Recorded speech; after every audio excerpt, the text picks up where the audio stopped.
দেখেছি, অনেকগুলো পাখি দেখেছি, তারপর আরও অনেক পশু পাখি দেখেছি। বাঘ দেখা বাকি আছে, ভাল্লুক দেখা বাকি আছে, তারপর আরও অনেক ভিড়, তুমি দেখতে পারবে সব? পারবো। অনেক আনন্দভাবে অনেক মজা করেছি। কোথায় কোথায়? এখন ধরে আসছি, এখানে ঢুকতে পারতেছি না, অনেক ভিড়। এখন কি করব, ঢুকবো কিভাবে বুঝতেছি না। তো দেখি ঘুরে যাইতেও পারি। এই আর কি, কাকে কাকে নিয়ে আসছে? এই যে আমার মেয়েকে নিয়ে আসছি, আর আমার হাজবেন্ড, আমার বোন, আমার আম্মু সবাই আসছে আর কি এখানে করার জন্য। না ঢুকতে পারলে আর কি করব, বাসায় চলে যাব। চিড়িয়াখানায় নিয়ে আসলাম যে আমার মেয়ে অনেক দিন আগে গেছিলো, আসছিল, কিন্তু তখন সে সেইভাবে স্মৃতি নাই। এবার সে বললো যে চিড়িয়াখানায় যাবে, বলছিল সিনেমা দেখতে। আমি না, সিনেমা দেখলে ওকে সিনেমা দেখাটা কষ্ট, ও মজা পাবে না, চলে আসবে। সে জন্য মেয়ের আসলে মেয়ের আবদারের জন্যই চিড়িয়াখানায় আসে। ভালো লাগছে, কিন্তু রাস্তায় আসতে খুব কষ্ট হয়েছে, আর গরম। অবশ্যই অসাধারণ লাগতেছে, অসাধারণ লাগছে। স্বাভাবিক সব কিছু রাস্তাঘাট ফাঁকাই আছে, কিন্তু বিনোদন কেন্দ্র তো স্বাভাবিক একটু মানুষ থাকবে। সবাই তো ঢাকা শহরে তার কোথাও তো ওইভাবে ঘোরার জায়গা নাই, সবাই তো বিনোদনের জন্য সব জায়গায় যায়। আমরা যেমন উত্তরা থেকে আসছি চিড়িয়াখানা বাচ্চাদের নিয়ে, অবশ্যই ভালো লাগতেছে এবং সব স্বাভাবিকই আছে। আমি এসেছিলাম আরও অনেক আগে, আমাদের ছোটোবেলায় যখন এসেছি তখন তো এত ক্রাউডেড ছিল না, আর কালেকশনও মনে হয় আরও কম ছিল। এখন তো ওদের সাথে এনে মনে হচ্ছে যে মানে অনেক কিছুই চেঞ্জ। প্রাণী আগের চেয়ে অনেক বেশি, এনভায়রনমেন্ট আগের চেয়ে অনেক ভালো, অনেক সুন্দর, ভালো লাগছে। ম্যানেজমেন্টও ভালো, তারপর কেউ হারায় টারে গেলে বলা হচ্ছে, মানে সব কিছু মিলে ভালো হচ্ছে, আগের চেয়ে অনেক ভালো এনভায়রনমেন্ট। মামার সাথে বাবার সাথে কি কি দেখেছো? আমি জিরাফ দেখেছি। বলো কি কি দেখেছো? তারপর মাংকি দেখেছি, ভালুক দেখেছি, বান্দর আর হরিণ। এর আগে কখনো বানর হরিণ দেখেছো? না। কেমন লাগছে তোমার? অনেক ভালো। অনেক ভালো।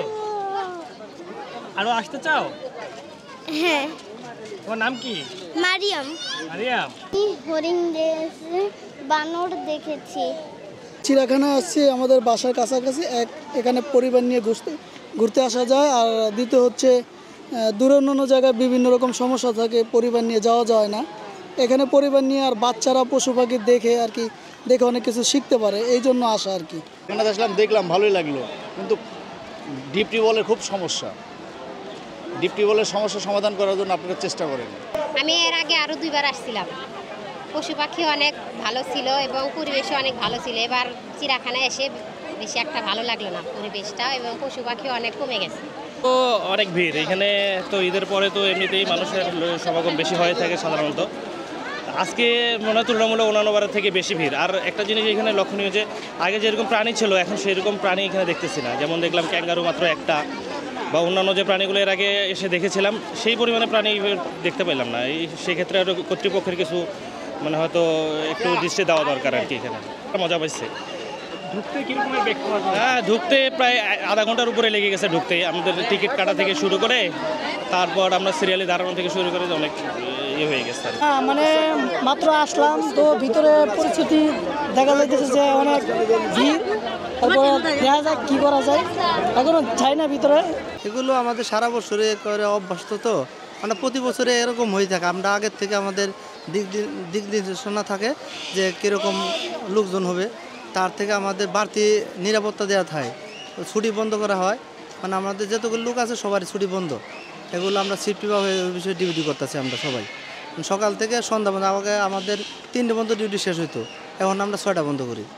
তারপরে আবার মনে করেন এই আগে খাবার টাইম পাইতে, এখন খাবারের ব্যবস্থা আমাদের কর্তৃপক্ষ করছে। এখানেই আমরা খাইয়ে আবার ডিউটি যার মানে যেখানে নির্দেশন দেওয়া আছে ওইখানে সবাই দাঁড়িয়ে পড়ি। ঈদ গত বছর ঈদের থেকে এবার দর্শনার্থী বেশি মনে হচ্ছে কিনা আপনাদের? হ্যাঁ, অনেক বেশি মনে হয়, কারণ এবার মানুষ মনে হয় যে মন খুলেভাবে হাঁটতেছে। আগে মানুষ নিরাপত্তা পাইতো না, মনে হয় যেমন যার নিঃস্বাধীন, যাই যেরকম মনে হচ্ছে এরকম ঘুরতেছে। এখানে কোনো দেখেন না, কোনো হই হুল্লা নাই, কোনো কিচ্ছু নেই।